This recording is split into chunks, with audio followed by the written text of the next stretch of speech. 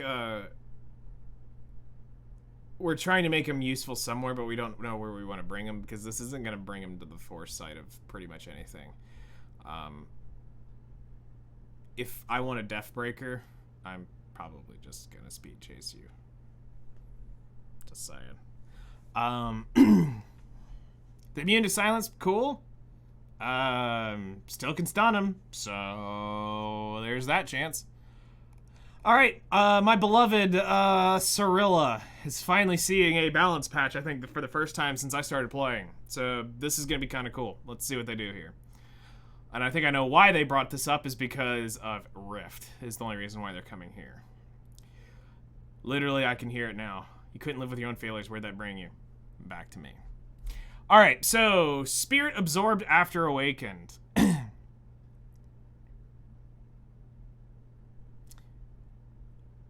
Increased damage dealt. Basically, they're increasing the damage dealt, soul burn damage dealt of Spirit Absorb. Which this is, I believe, the 2 is where this is. This might be the 3. I don't remember where it sits on the 2 or the 3. It's very rare I get to use Serila. I have one built that I've randomly meme around with, but it's very rare I get to use her. Through these adjustments, Serila will be improved to increase her overall damage in battle, while increasing damage of allies as well. First, Serila's exclusive equipment of dispelling buffs from the target when Flame Kiss will be changed to decrease defense of the target, increasing damage of all allies. The damage of Spirit Absorb and its Soul Burn effect will be increased as well, making her more efficient in battle. I mean, sure. But I mean, the idea of Serila is just it was either to use her in one-shot comps or she suffers from Mage 4-starism. That's what she suffers with. The reason why Mercedes is so overpowered is because they gave her a revive artifact. And then, obey me. How many times do you hear that and you're like, oh gosh, here we go. Not only do we counter off the counter set, oh, now we can counter because we have magic for the power of friendship on her. It's magic for friend, but the power of friendship, we get to counter that. And then because I triggered it while I had a buff up, now a buff, I'm now able to hit a third version of it. That's the only reason why Mercedes is overpowered, is because of her artifact, and it's great. Mercedes is best girl of the game. You know, we did so much to get her back. Yes, she does need to be great. But Serila is just the hot chick with mega melons that we pulled from the Halloween side story and that we use for scientific reasons. Bigger than Luna, I'm telling you guys. Scientifically checked. But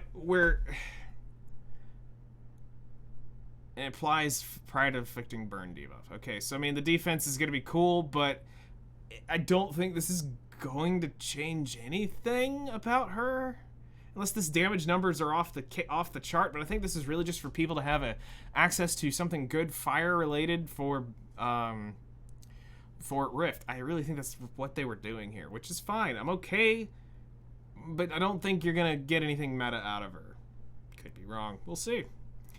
Artifacts. Bastra Pelucia. At the start of the battle, grant the caster and the ally with the highest attack or with the ally in the back row immunity for 1 turn. And a barrier equivalent to 15 to 30% of the caster's max health for 2 turns. I don't know if I like that. I almost rather it would have been the ally with the highest attack, so I don't have to play around with who the heck is sitting where. This makes you have to think a little too much. Because what if the ally that I'm trying to protect with somebody, specifically because this is a knight artifact, let's say in this case of Roz, or Crozet, that's a better one, because that's who I use it on. What if I don't want him to be protecting that person, and I'd rather it be going to somebody else sitting in the team? But I mean, I get it. It works. It's kind of weird, but now 2 people get a barrier, and some pretty thick barriers. I remember these barriers. These barriers can be quite nasty. So if you ever see one reported, bring your Arunca and have some fun. Durandal will be, after being attacked, increases combat readiness by 4 to 8%. When the caster's health is less than 75, it'll increase an additional 4 to 8. So they're just...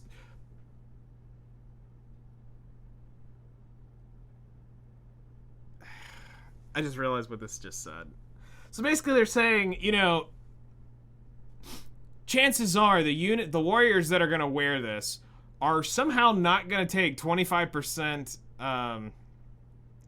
health from a skill, so that if I have a unit that is weak sauce, I'll still get pushed 4 to 8%, depending on its limit break. But once I do take the, you know, 1 skill damage to my unit, I will get it. It seems just like a roundabout way to say, hey, look, we did something. Do you see this? We changed this artifact. Yes, it does make it slightly better. I'm just going to tell you this. Are you pregnant or are you slightly pregnant? Either you are or you aren't. So in this case, most warriors are gonna get chunked 25% HP. I get it, but let's go. Well, we'll take it. We'll say good job. All right, lasting effects, sleep. Now this one I'm a little indifferent on, but we'll go through this. Cannot act for a certain number of turns. Decreases critical hit resistance and evasion by 100 when suffering damage is dispelled. So now, while you're slept, your critical hit resistance is stripped and your evasion is stripped. I didn't know evasion was... Who is this for? What evasion unit has become so overpowered that we need to sleep you to reduce your evasion so that I can hit you? Now, I'm just going to throw this out here. If you miss, you don't land these debuffs, by the way. I'm just saying. If you miss, you don't land your debuffs. Unless it's a skill that says it will go, which maybe there's a unit they're about to release that's going to do this. But just saying, normally if you miss your debuffs. Everything's missed. You've whiffed. So if we're going up against a high evasion unit, does this really make sense? I guess if Ignore ER Chan is there, it doesn't matter. But how many? I gotta go back and think. How many units actually have Ignore ER on their kit now that can sleep? That's kind of scary. Anyway, sleep debuff is that can limit an enemy's turn in action, but it's hard to utilize since the debuff is removed when the target is attacked. In this balance, the sleep will be adjusted to decrease evasion, allowing the sleep to be more strategic in various situations. These are the proposed balance of change adjustments and is scheduled for the update on the 23rd, which we will not be covering the balance adjustments on that video because we did it right here. Okay. I mean, this is we've had worse this year, but darn, I think this is the last balance patch of the year, and it's kind of garbage. We're getting a unit that doesn't need to be buffed. It looks like we're nerfing Death Dealer Ray. Aramintha is getting another swing at it. Roman's whatever. Serila's whatever. The artifacts are whatever. These aren't helping the meta. But, okay. I hope this helps. I hope next RTA output, we see that those numbers didn't go down by another 23% in every category and go up 10, 15, 20%. Let's see that. Let's see some excitement come back to the game with your balance patches to let people know you care about the direction of your game. I also would love to see those... I'd like to see you go after something else in balance adjustments.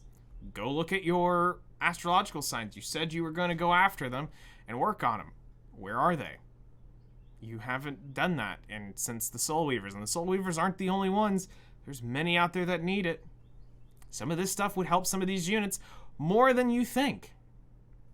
But I'm the only one out there really pushing for it. So hopefully some of you guys can fire somebody else up that has a much broader reach that will want to hear this. You know? I want to see good in the game. That's it. That's what I want. I want to see good. Just feels lazy. Again. This is what most of the balance patches have felt like for an entire year. Lazy. There was a few that was like justified. They were great. But they weren't needed. Type thing. Like, let's see what happens. Get them in game. Great. For people who have Bellona. Ray, I feel sorry. Unless there's something I'm missing about this with all these other units. We'll have to take care. We'll have to take a chance and see. So, that's going to be it. Hit me up in the comments below if you've got any questions. I'll be happy to help it out. I'm sure there's be a few of you saying you raging for whatever reason, saying that I'm, I need to quit the game, that, the usual thing of you need to quit the game, you're so negative, blah, blah, blah, blah, blah, blah. Shut up. Get out of chat. I just want to see the game progress. I really do enjoy it. Whether people believe it or not, I actually enjoy Epic 7. I just hate what they've done to it, which makes it a lot harder to want to invest in and play. That's what it is. Because it's like, I could see so much here that could be great. We didn't need Crescent Bellona on here. Ray, pretty much seems like everybody was happy with Ray for a while. That actually used Ray. But the other things stop it. So, we'll see. You guys take care. We'll see you in the next one.